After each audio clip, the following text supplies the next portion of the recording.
Good morning everyone. आज हम लोग हिंदी लैंग्वेज में रिवीजन टेस्ट 4 करेंगे और मैंने आप लोगों को बोला था कि नेक्स्ट क्लास में रिवीजन टेस्ट 3 का आंसर मिलवाऊंगी। तो सबसे पहले हम लोग रिवीजन टेस्ट 4 के प्रश्न पे चलते हैं। पहला प्रश्न है, रिक्त स्थानों की पूर्ति कीजिए। भाषा की सबसे छोटी इकाई डैश होती है। दूसरा प्रश्न है, हिंदी में व्यंजनों की संख्या डैश है। तीसरा प्रश्न है, हिंदी में अयोग व की संख्या डैश है। चौथा प्रश्न है, स्वर डैश स्वरों की सहायता से बोले जाते हैं।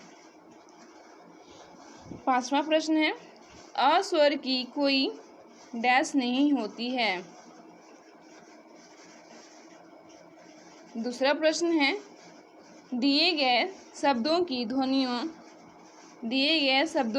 ध्वनियाँ अलग अलग करके लिखिए।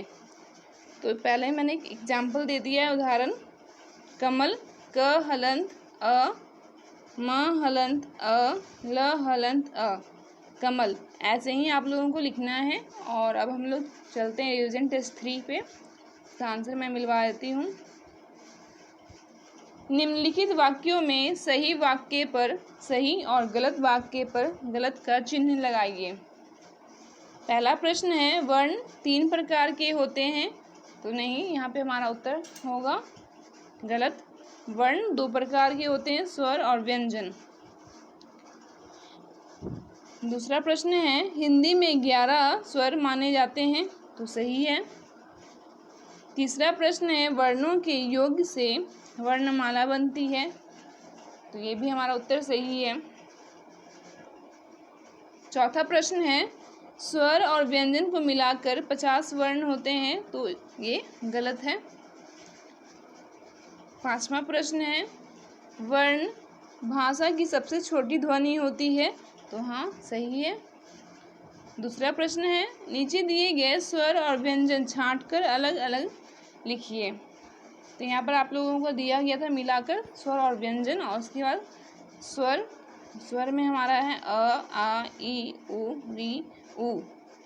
व्यंजन में क, व, भ, प, फ, न। तो मैं उम्मीद करती हूँ आप लोगों को समझ में आया होगा। और बच्चों, अगर आप लोगों को किसी भी प्रश्न में कोई प्रॉब्लम हो तो आप लोग उसे मैसेज करके बता सकते हैं। तो उसे मैं फिर आप लोगों को जवाब दूंगी।